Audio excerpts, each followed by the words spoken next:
मेरे साथ मौजूद है इस वक्त जम्मू कश्मीर बीजेपी विंग के सीनियर सियासी रहनुमा व साबिक deputy chief minister Kavinder Gupta ji. Gupta ji, आपका खैर मकदम है। जिस तरह से 5 अगस्त के बाद लगातार आपने दावा किया कि जम्मू कश्मीर में अब अमन व कानून की सूरत हाल में बेहतरी आएगी, ताहम हमले होते जा रहे हैं, खासकर बीजेपी के कारकुनान को ही निशाना बनाया जा रहा है। देखिए, इसमें कोई दो राय नहीं है कि जम्मू कश्मीर में पहले से परिस्थितियां बदली हैं। जम्मू कश्मीर एक ऐसी स्टेट थी जिस पर जो कि लगातार कश्मीर में बंद रहना और महीनों बंद रहना, उसके बाद पत्थरबाजी का जो दौर था वो हमने खुद अपनी आंखों से देखा है। और उसके बाद ये भी देखा जाए, जब कोई मिलिटेंट मरता था, लाखों की तादाद में लोग उनके जनाजे में जाया करते थे। हुर्रियत के लोगों द्वारा रोज़ कोई ना कोई ऐसा बयान जारी किया जाता था जो कि लोग जिससे डरते थे और उसी प्रकार से एक्शन भी होता था। लेकिन आज अब इन चीज़ों पर सभी पर लगाम लगी है।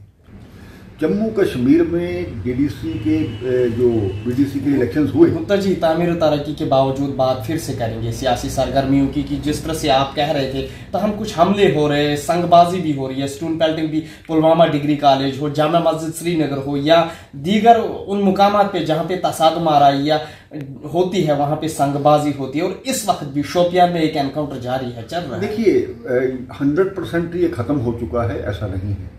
अभी भी पाकिस्तान की तरफ से प्रयास रहते हैं और जो लोग वहाँ पर अंडरग्राउंड या ओवरग्राउंड बात कर रहे हैं, यहाँ पर एक्टिविटी कर रहे हैं, उनको वो अपने आप की प्रेजेंस शो करना चाहते हैं। मैंने पहले कहा कि यहाँ डीडीसी बीडीसी के इलेक्शंस थे, उस दौरान भारतीय जनता पार्टी ने सबसे पहले लोकतंत्र का झंडा संभाल करके वहाँ पर इलेक्शन को अप्रिशिएट किया। और जरूरी भी था। पूरे देश में 13 बार इलेक्शन हो गए, हमारे यहाँ 4 बार इलेक्शन हो रहे हैं और आधे अधूरे इलेक्शन करके छोड़ दिए गए।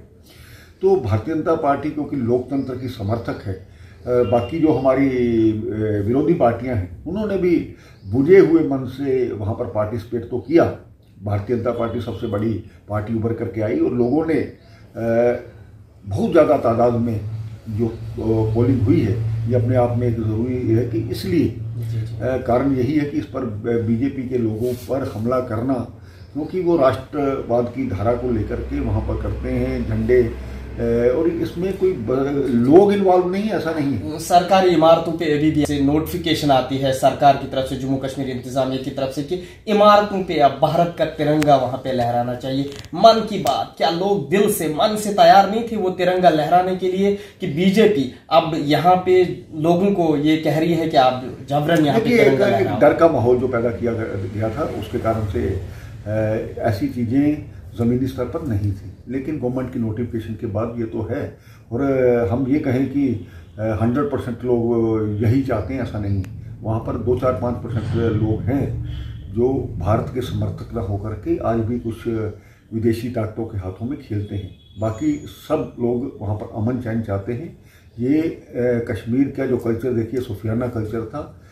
वहाँ कुछ लोगों ने सूफीज़म को ख़त्म करने की, हमारा बेसिक हम हैं क्या, तो मुझे लगता है कि आज भी हमारे वहाँ की जनता में वही खून है, वही एक सोच है। उसको बदलने का प्रयास किया गया था, लेकिन जो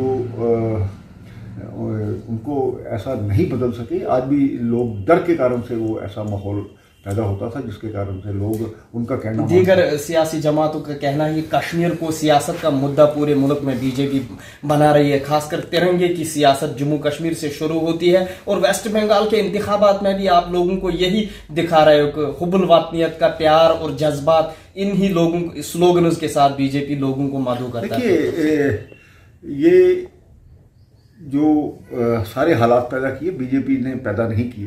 बीजेपी ने तो अच्छे माहौल के लिए कश्मीर को भारत के साथ जोड़ना चाहा। ये नेहरू और शेख अब्दुल्ला की देन है कि आज भी क्वेश्चन मार्क लगता है कश्मीर भारत का अभिन्न अंग है। हमने ये कभी नहीं कहा कि हरियाणा भारत का अभिन्न अंग है या कुछ तमिलनाडु भारत का। इस पर ही क्यों प्रश्न चिन्ह लगाया गया था?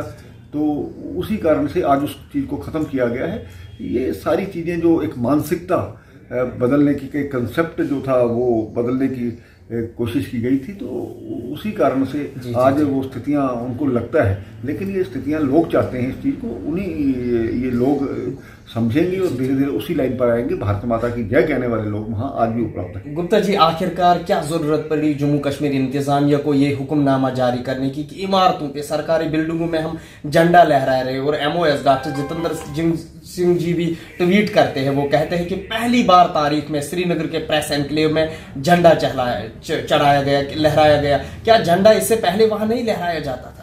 कि लहराया जाता था किसी डर के माहौल में। और मुझे लगता है कि ये कश्मीर अगर भारत का अभिन्न अंग है तो ये लोगों की मानसिकता बननी चाहिए और बनानी पड़ेगी। सरकार की तरफ से भी प्रयास जारी रहेंगे और लोगों की तरफ से भी प्रयास।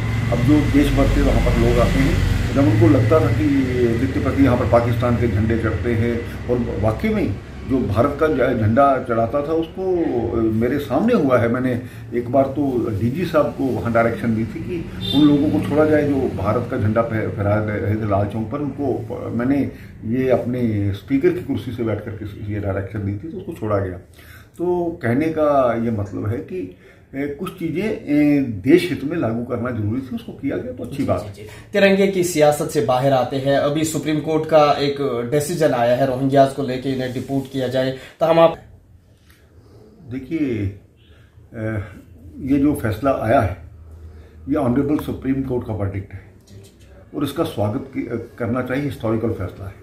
आज तक किसी ने भी हिम्मत नहीं की कि जो विदेशी आकर के यहाँ पर लाखों की तादाद में डिफरेंट स्टेट्स में, चाहे असम में, चाहे बंगाल में, जम्मू कश्मीर में और जो बॉर्डर स्टेट्स हैं वहाँ पर आए, आकर के किन्होंने इनको भेजा, किस हालात में ये आए, कौन सी मजबूरियाँ थी, 10 स्टेट्स पार करके कैसे जम्मू कश्मीर में पहुँचते हैं, कौन लोगों ने इनको पनाह दी, क्या ये एंटी नेशनल एक्टिविटीज़ नहीं कर रहे हैं?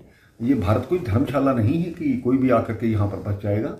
अगर इंसानियत के नाते सोचा जाए तो उनको अलग कॉलोनीज में जाना चाहिए था, वहाँ अलग से बसाया जाना चाहिए था। लेकिन ये आज गलत तरीके से राशन कार्ड बने जम्मू कश्मीर में, यहाँ पर स्टेट सब्जेक्ट बनाना कोई आसान काम था? चंद सियासी जमातों का कहना है कि इंसानियत के तौर पे इन्हें इजाजत दी जाए कि जम्मू में रहे।